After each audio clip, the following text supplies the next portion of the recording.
என்று டெல்லி போலீஸ் கமிஷனருக்கு கால் பண்ணார். அவங்க ரெஸ்பாண்ட் பண்ண சொல்லிட்டு நான் இன்ஃபார்ம் பண்றேன்னு. அப்புறம் அங்கிருந்து இன்னும் கால், அதுக்கப்புறம் அது ரெஸ்பாண்ட் வரல. திருப்பி கால் பண்ணுவாங்கன்னு சொன்னாரு. நாங்களும் வெயிட் பண்ணிட்டு இருந்தோம். சரி நான் இன்ஃபார்ம் பண்ணிடுறேன், நீங்க ஹவுஸ்க்கு போங்கன்னு சொன்னாரு. நான் ஹவுஸ்க்கு வந்துட்டோம்.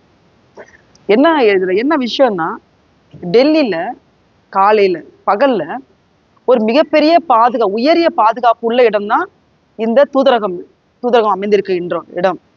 அதுவும் அந்த செக்ஸ் ரிபப்ளிக் பிளஸ் போலாந்து அந்த தூதரகம் அமைந்திருக்கின்ற இடங்கள்.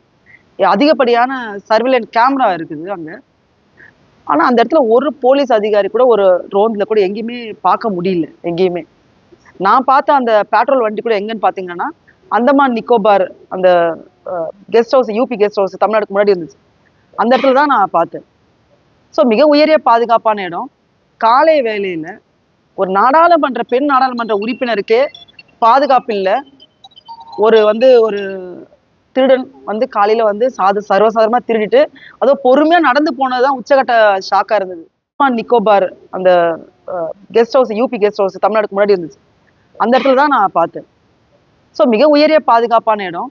காலை வேளையில ஒரு பெண் நாடாளுமன்ற உறுப்பினருக்கே பாதுகாப்பு இல்லை. ஒரு திருடன் காலையில சர்வசாதாரணமா திருடிட்டு அதுவும் பொறுமையா நடந்து போனதுதான் உச்சகட்ட ஷாக்கா இருந்தது. பொறுமையா அந்த பைக்ல நடந்து போல, அந்த ஸ்கூட்டில பொறுமையா ஓட்டிட்டு போனதான் ரொம்ப ஷாக்காவே இருந்தது எனக்கு. ஏன்னா அவர் இங்க இருக்க காவல்துறைக்கு பயப்படலன்னு நினைக்கிறேன் நானு. அந்த மாதிரி இருந்தது காலையோட பிஹேவியர் பார்த்தா. அப்புறம் காவல் அதிகாரி பெட்ரோல்ல இருந்த போலீஸ் சொன்னா அவரும் பெருசா அதை ரியாக்ட் பண்ணவே இல்லை. இதெல்லாம் பார்த்தா டெல்லியில பெண்களுக்கான சேஃப்டி என்பது மிக கேள்விக்குறியாக இருக்கின்றது. இந்தியா முழுவதுமே பெண்கள் பாதுகாப்பாக வாழ்வதற்கு தகுதியற்ற நாடாக தான் இன்னைக்கு இந்தியா இருந்து கொண்டிருக்கிறது. அது 2வது இடத்துல இருக்கோம் நம்ம. அது மிகப்பெரிய வெட்கக்கேடு. இன்றைக்கு ஒரு நாடாளுமன்ற உறுப்பினருக்கே இந்த மாதிரி ஒரு நிலைமை. அது சாதாரண ஒரு பெண்கள், படிக்காத பெண்கள், சாதாரண பெண்களுக்கு நிலைமை என்னாகும்? நாடாளுமன்ற உறுப்பினர்ன்றதுனால உடனடியாக என்னால காவல்துறை அணுக முடியுது, உடனடியாக ஸ்பீக்கர் அணுக முடியுது, உடனடியாக உயர் அதிகாரிகள் அணுக முடிகின்றது. ஆனால் சாதாரண ஏழை பெண்கள், சாதாரண பின்புலத்தில் இருக்கின்ற பெண்கள் இப்படிப்பட்ட மோசமான சம்பவங்கள் நடக்கும் போது எப்படி காவல் அதிகாரிகளே உடனடியாக அணுக முடியும்? அவங்க கிட்ட நீதி கிடைக்கும் அவங்களுக்கு.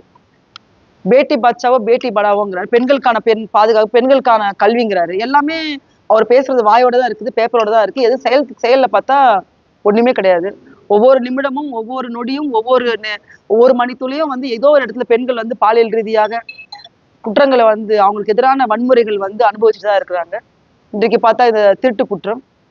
எனக்கு மிகப்பெரிய அதிர்ச்சி என்னவென்றால், இங்க காவல் அதிகாரிகள் இப்படி ஒரு லெத்தார்ஜிக்கா இருக்கக்கூடாதுங்கிறது தான். அதுவும் குறிப்பா டபுள் இன்ஜின் சொல்லி நமது மாண்புமிகு பாரத பிரதமர் பேசுவாரு. டபுள் இன்ஜின் இங்க ஃபெயிலியர் தான். இங்க டெல்லியில பிஜேபி தான் ஆட்சி ஆண்டு கொண்டிருக்கிறது. ஒரு ஒரு முதலமைச்சராக ஒரு பெண் இருக்கிறார்கள். ஆனா இங்க பெண்களுக்கு பாதுகாப்பு இல்லை. ஒரு பக்கம் நாடாளுமன்றம் நடந்து கொண்டிருக்கிறது இந்தியாவோட தலைநகரத்தில். அதே நேரத்தில் ஒரு பெண் நாடாளுமன்ற உறுப்பினருக்கு எதிரான குற்றங்கள் நடந்து கொண்டிருக்கிறது. இதுதான் இன்றைய இந்தியாவின் நிலைமை. இது மிக மோசமானது. ஒட்டுமொத்த இந்தியாவில் இருக்க பெண்களின் நலனுக்காகவும் அவங்களுடைய பாதுகாப்புக்காகவும் நாடாளுமன்ற 2 மணிக்கு கூட இருக்கின்றது. மீண்டும் அது குரல் கொடுக்க இருக்கின்றோம் அத்தை நாடாளுமன்ற உறுப்பினர்கள். இது என்னோட பிரச்சனை மட்டும் கிடையாது. இது ஒரு சம்பவம், ஒரு எடுத்துக்காட்டு. பெண்களுக்கு பாதுகாப்பு இந்தியாவில் இல்லை என்பதற்கு இது மிகப்பெரிய எடுத்துக்காட்டாகவும் நினைக்கிறேன்.